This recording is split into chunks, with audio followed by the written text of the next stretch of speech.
Okay right. Operating lease के बारे में हम पढ़ने जा रहे हैं जी आज। तो इसमें प्रॉब्लम 21-2 है।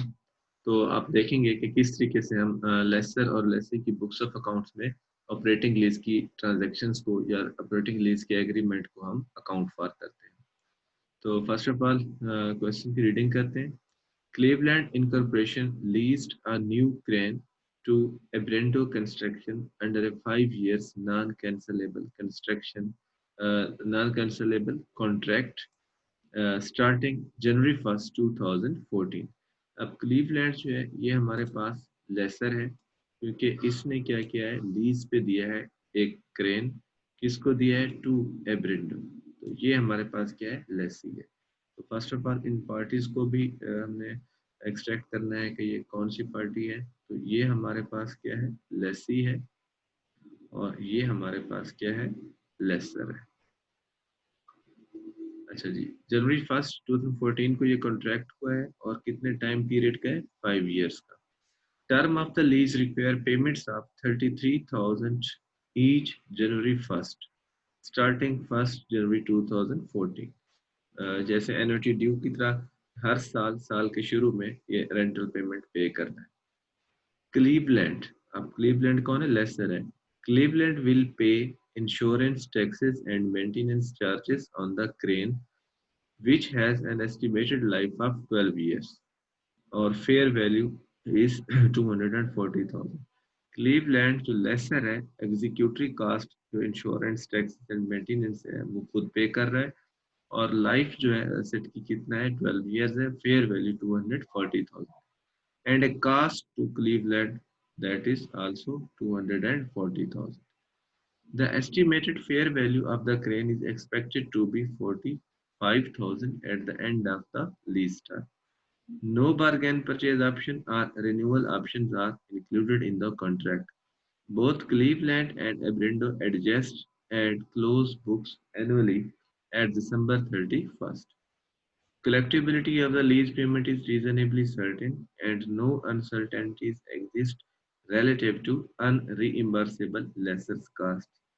Abrendo's incremental borrowing rate is 10% and Cleve's implicit interest rate is 9%, which is known to Abrendo, यानी लेसी को पता भी है इसका। Requirement A, first of all, identify the type of lease involved and give reasons for your classifications. Discuss the accounting treatment that should be applied by both lessee and the lessor. तो first of all अब आप ये देख लें कि हमें क्या करना है। Basically discussion on the type of lease, जो कि वेरी इंपॉर्टेंट है। एनालिसिस करना है इंफॉर्मेशन का। तो ये हम करते हैं जी एनालिसिस। तो सबसे पहले जब स्टार्टिंग लेंगे पॉइंट से, इस पॉइंट से लेंगे capitalisation criteria. Starting point is capitalisation criteria. अब ये किस चीज का कैपिटलाइजेशन क्राइटेरिया है? फाइनेंस लीज का।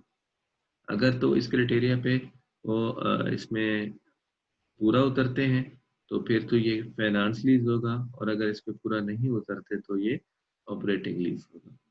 तो जी number 1 information, transfer of ownership. Transfer of ownership number 1 पे हम इसको ले लेते हैं। यहाँ पे उन्होंने हमें बता दिया है at the end of the lease term no bargain purchase option और रिन्यूअल ऑप्शन, और ट्रांसफर की भी यहाँ पे कोई ऐसी बात नहीं की गई। ठीक है कि भी एसेट जो है ट्रांसफर होगा eight the end of the lease term. तो यानी ट्रांसफर भी नहीं है और लीज टर्म जो बारगेन परचेज ऑप्शन है वो भी नहीं है। सेकेंडली बारगेन परचेज ऑप्शन ये भी हमारे पास नहीं है। थर्ड पे economic life test and it should be greater than equal to 75%। तो अब हम इसे चेक करते हैं। लीज का जो ईयर्स है वो कितने? 5 years, और लाइफ जो है उसकी 12 years। 5/12 into 100 to convert in percentage। तो ये अब अगर आप देखें तो इसको ये हमारे पास बन जाता है जी तकरीबन 42%। तो इट मीन्स ये क्राइटेरिया भी पूरा नहीं उतर रहा। Fourth one, recovery of investment test, recovery of investment test। उसमें क्या है क्राइटेरिया हमारे पास, केयरफुली जरा देखना है। Present value of minimum lease payments should be greater than equal to 90% of fair value, right. अब हमारे पास अगर हम देखें जो फेयर वैल्यू है वो गिवन है, ठीक है, यहाँ पर आप देख सकते हैं फेयर वैल्यू इज 240,000 और उसका 90% हम देख लेते हैं कि कितना बनता है। फेयर वैल्यू 240,000, इसका 90% कितना बनता है, 240,000 एंड 90%, ये है जी 216,000, ठीक है, ये 90% आ गया। अब जो present value of minimum lease payment है, अगर तो इस वैल्यू से ज्यादा हुई तो क्राइटेरिया यस होगा, अदरवाइज क्राइटेरिया नो होगा, ठीक है। तो ये हम अब कैलकुलेट करते हैं present value of minimum lease payments. तो मैं यहाँ पे इसकी कैलकुलेशन कर लेता हूँ। Present value of minimum lease payments, तो एनुअल जो रेंटल्स हैं ये हमें क्वेश्चन में उन्होंने बता दी हैं 33,000, ठीक है, और हर साल जनवरी 1 में स्टार्टिंग 2014 से शुरू, और जो लीज टर्म्स हैं वो कितना है 5 इयर्स। तो आप अगर कैलकुलेट करें प्रेजेंट वैल्यू फैक्टर के थ्रू, ठीक है, तो 1 माइनस 1.09, अब मैंने 9% यूज किया, रीजन कि जो हमारे पास इम्प्लिसिट रेट है वो 9% है और IBR 10% है, लेकिन लेसी जो एब्रेंडो है उसे नॉन है तो वो अपना रेट यूज नहीं करेगा बल्कि इम्प्लिसिट रेट यूज करेगा। -5.09 एंड देन अगेन 1.09 से वर्कआउट कर लेते हैं। 1.09 power -5, 1 minus answer and divided by 0.09 multiplied by 1.09. So this is 4.23239 and 7। चलिए अभी हम कैलकुलेट कर लेते हैं जी। 33,000 multiplied by 4.2397, it becomes 139,910, 1,39,910। ये अब देखें 1,39,910, it is less than the 90% of fair value. तो इसका मतलब है ये क्राइटेरिया भी यस नहीं है। तो अकॉर्डिंग टू रूल्स यानी कैपिटलाइजेशन क्राइटेरिया, इन 4 पॉइंट्स में से कोई भी एक पॉइंट ट्रू होना चाहिए to make sure of capitalisation criteria of finance. तो अब जरा यहाँ पे गौर से देखें, कोई एक भी क्राइटेरिया यहाँ पे पूरा नहीं उतर रहा। अब चाहे लेसर है चाहे लेसी है, चले लेसी के पॉइंट ऑफ व्यू से तो हम डायरेक्टली लिख लेंगे दैट इज ऑपरेटिंग लीज, क्योंकि ये फाइनेंस लीज पे पूरा नहीं उतर रहा, ठीक है। अब जो लेसर होता है उसके लिए दो हम क्राइटेरियाज क्योंकि अपने सामने रखते हैं, ग्रुप 1 क्राइटेरिया और ग्रुप 2 क्राइटेरिया। ग्रुप 2 क्राइटेरिया के अंदर 2 पॉइंट्स हैं, ये दोनों क्लियर है गिवन है क्वेश्चन के अंदर, लेकिन ग्रुप 1 क्राइटेरिया जो है वो पूरा नहीं उतर रहा। तो क्योंकि इसके साथ ही ये अटैच्ड है आपस में, तो इसमें से कोई एक पॉइंट होना चाहिए था जो यस हो और इनमें से ये दोनों होने चाहिए यस, ठीक है। तो इसके लिए भी अब क्या हो गया, ये ऑपरेटिंग लीज हो गया, क्योंकि ये भी फाइनेंस लीज की क्राइटेरिया पर पूरा नहीं उतर। That's it. तो ये थी हमारी प्राइमरीली जो डिस्कशन है, प्राइमरी डिस्कशन कह रहे हैं, ठीक है। तो इसमें हमने देखा कि किस तरीके से हमने कैपिटलाइजेशन क्राइटेरिया को यूटिलाइज करते हुए ये डिसाइड किया कि लेसर और लेसी दोनों के लिए ये जो टाइप ऑफ लीज है ये ऑपरेटिंग लीज है। ठीक है, तो ये रिक्वायरमेंट आपके पास ए जो है वो सॉल्व होगी। उसके बाद है requirement B, prepare all entries related to the lease contract and leased asset for the year 2014 for the lessee and the lessor assuming the following amounts: insurance, taxes and maintenance. Straight line depreciation and salvage value is 15,000। जी, इन चीज़ों को सामने रखते हुए जो है ना हम अब हमने क्या करनी है, एंट्रीज पास करनी है लेसी और लेसर की बुक्स ऑफ अकाउंट्स। सबसे पहले हम in the books of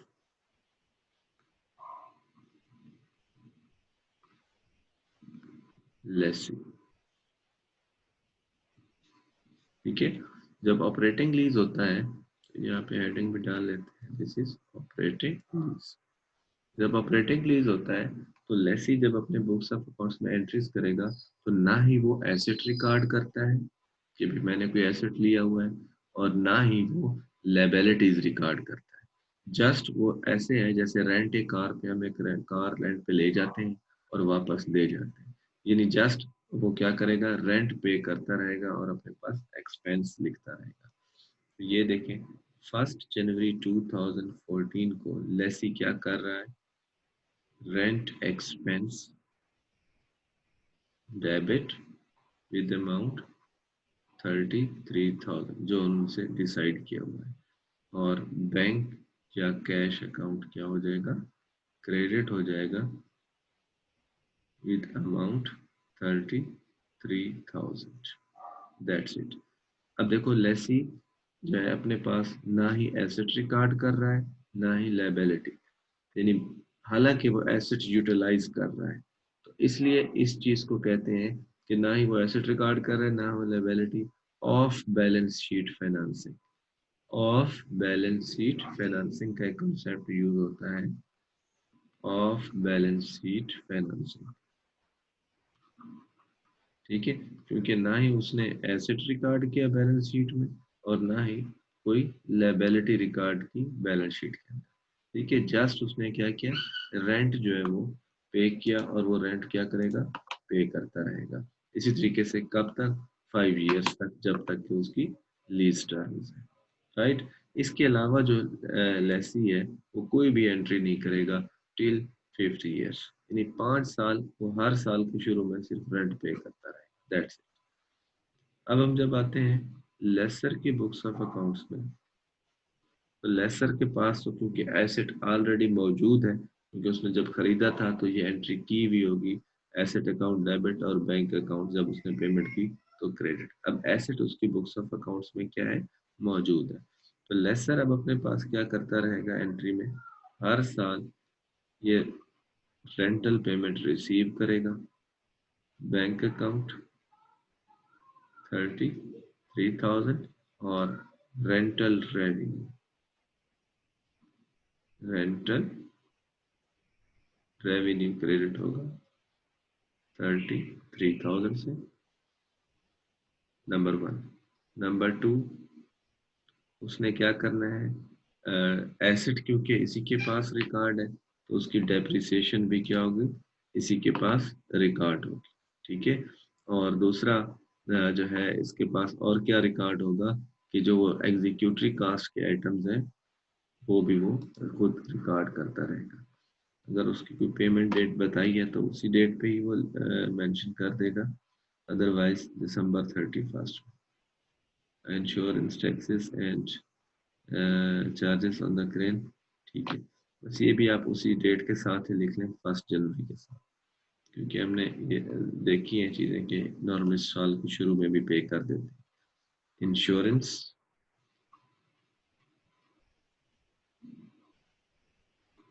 taxes, question में गिवन है, हमें रिक्वायरमेंट 2 जो है B, insurance, taxes and maintenance,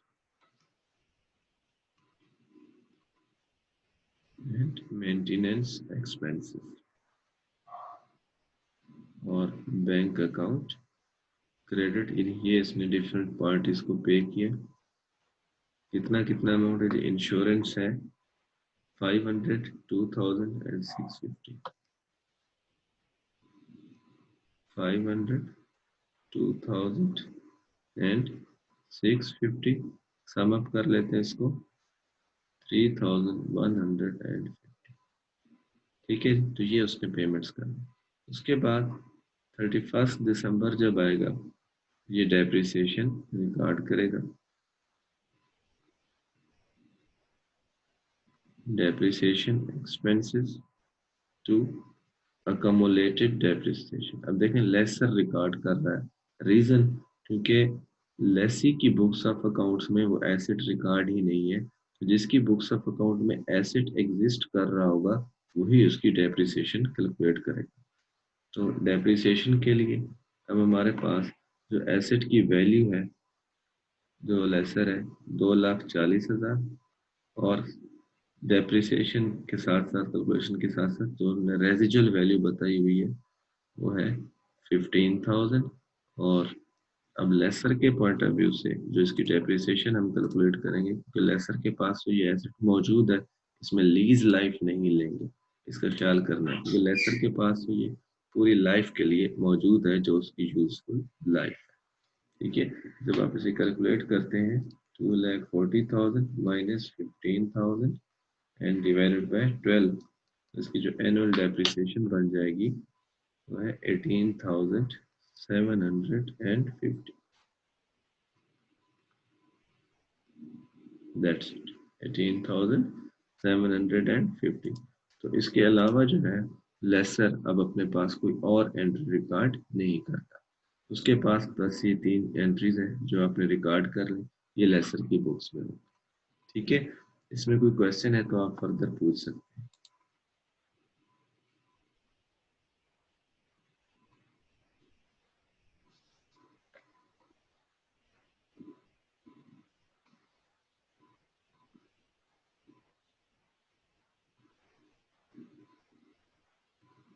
okay, assuming के आपको क्लियर हो गई चीज़। ठीक है, मैं रिपीट करवा देता हूँ जहाँ तक रिक्वायरमेंट बी जो है, क्योंकि क्राइटेरिया की बात तो खत्म हो गई जब हमने डिसाइड कर लिया कि ये ऑपरेटिंग। तो लेसी जस्ट अपने पास क्या करेगा, सिर्फ और सिर्फ लीज की रेंटल्स को एज एन एक्सपेंस कंसीडर करेगा, बस, इसके अलावा और कोई बात नहीं। ठीक है, उसके बाद लेसर क्या करेगा, क्योंकि लेसर के पास एसेट्स उसकी बुक्स ऑफ अकाउंट्स में लिखा हुआ है, एक तो वो उसकी डेप्रिसिएशन रिकॉर्ड करेगा, दूसरा अकॉर्डिंग टू क्वेश्चन जो सिनेरियो अगर उसने कोई एग्जीक्यूटरी कास्ट पे की हुई है तो वो रिकॉर्ड हो जाएंगे। ठीक है, तीसरा लेसर अब क्या करेगा, जो लीज की रेंटल्स रिसीव करेगा तो उसके पास वो रेंटल्स एज रेवेन्यू रिकॉर्ड होंगे। ठीक है, क्योंकि इसने ना ही लीज रिसीवेबल रखा हुआ है अपने पास, ना ही एसेट डिलीवर किया हुआ है। तो जो भी उसे पैसे मिल रहे हैं, अमाउंट मिल रही है in the form of rental payments, तो this will be rental revenue for the lessor. बस, ये एंट्रीज हैं लेसी की बुक्स में एक, और ये लेसर की बुक्स ऑफ अकाउंट्स में एंट्री। ठीक है, डेप्रिसिएशन के पॉइंट ऑफ व्यू से हमने बात की कि यहाँ लीज टर्म या लीज टर्म फार्मूला में नहीं लेना। क्यों? क्योंकि जो लेसर है बेसिकली वो रियल ओनर है और एसेट उसके पास, एसेट की यूजफुल लाइफ तक मौजूद है, यानी 12 ईयर तक एसेट उसके पास मौजूद है। ठीक है, तो जस्ट वो क्या करेगा, रूटीन की अपनी स्ट्रेट लाइन मेथड से डेप्रिसिएशन को रिकॉर्ड करेगा। ये थी रिक्वायरमेंट बी। उसके बाद है requirement C, discuss what should be presented in the balance sheet and income statement and the related notes of both lessee and the lessor. अच्छा जी, फर्स्ट ऑफ ऑल हम लेसी को देख लेते हैं। लेसी अपनी इनकम स्टेटमेंट में क्या रिकॉर्ड करेगा, जस्ट रेंट एक्सपेंस या लीज रेंटल एक्सपेंस इन ईयर 2014 की ये बात होगी, 33,000। बैलेंस शीट में लेसी कुछ भी रिकॉर्ड नहीं करेगा। और तीसरी चीज है जो उन्होंने बताई है, notes. Notes to financial statement. इसमें लेसी जो है ये बताएगा कि मैंने फर्दर कितना पेमेंट्स करना है। फॉर एग्जांपल 2015, 16, 17, 18, क्योंकि 14 की पेमेंट होगी, यानी ये लेसी अपने पास बैलेंस शीट में लिखेगा कि मैंने ये भी पे करना है इसमें, ये इसमें पे करना है, और ये इसमें पे करना है, और ये इसमें पे करना है। तो ये आपने देख लिया कि किस तरीके से वो लेसी अपने पास प्रेजेंट करेगा। लेसर के पॉइंट ऑफ व्यू से वो अपने पास इनकम स्टेटमेंट जो है 2014, उसमें क्या रिकॉर्ड करेगा, रेवेन्यूज में रेंटल रेवेन्यूज,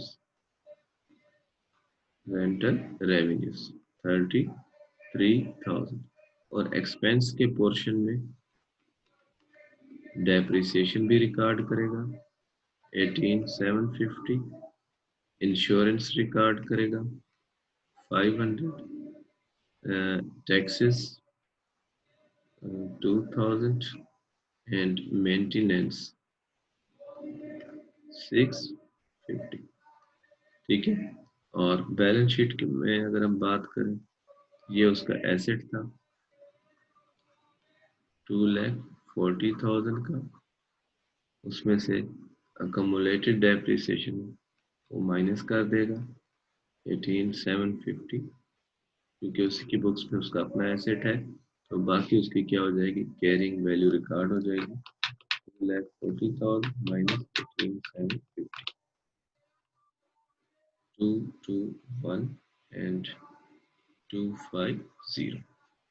उसके बाद कोई ऐसी बात नहीं लिखी जाएगी, नोट्स में मेंशन किया जाएगा लेसर की तरफ से कि मैंने 2015, 16, 17, 18 इसमें मैंने 33,000 के हिसाब से लेसी से अमाउंट्स रिसीव करना है। ये उसकी डिटेल है, यानी basically receivable, receivable in the sense books of account में रिसीवेबल नहीं लिखेगा, सिर्फ नोट्स में लिखेगा कि उसने with the passage of time ये पैसे क्या करने हैं, लेसी से रिसीव करने हैं। तो ये लेसर की बैलेंस शीट और इनकम स्टेटमेंट की सारी प्रेजेंटेशन हो गई,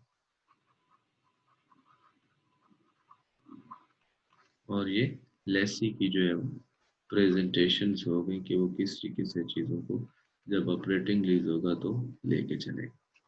दैट्स इट। ये था आपके सामने ऑपरेटिंग लीज का कॉन्सेप्ट और ऑपरेटिंग लीज के रिलेटेड इंफॉर्मेशन जो आपने देख ली, सीख ली, और होपफुली आपको ये कॉन्सेप्ट्स क्लियर हो गए।